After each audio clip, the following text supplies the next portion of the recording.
Diplomats met in Geneva on February 26, 2026, for the third round of indirect U.S.-Iran nuclear negotiations.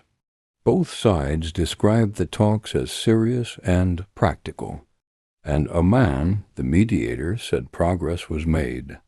But the same reports also made clear that no breakthrough occurred, and the U.S. military buildup in the region continues as pressure point grows. For Washington, the stakes are now bigger than just protecting an ally. They're about preventing a shift in the entire regional balance of power.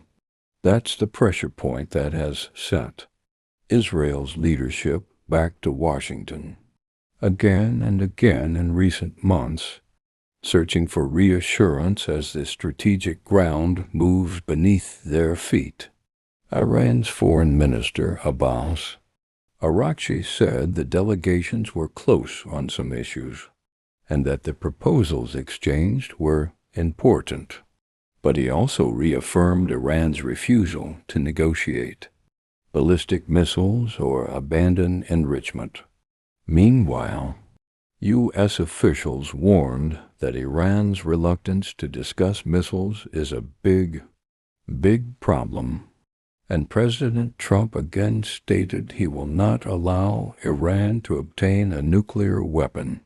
And this is why the handshake in Switzerland doesn't change the underlying reality.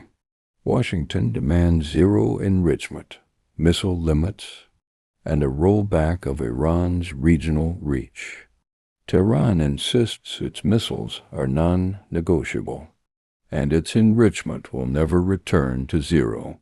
Both sides speak of progress, yet both are preparing for the moment diplomacy fails, because in the American calculation, allowing Iran to retain any level of enrichment, capability, even limited, preserves what analysts call nuclear latency, the ability to scale up if needed, and that alone shifts the balance of power, because nuclear latency means accepting a future where U.S. power can no longer shape outcomes, and in Iran's calculation, delaying, stretching, and surviving negotiations is the only path to reaching a capability that places it beyond military coercion.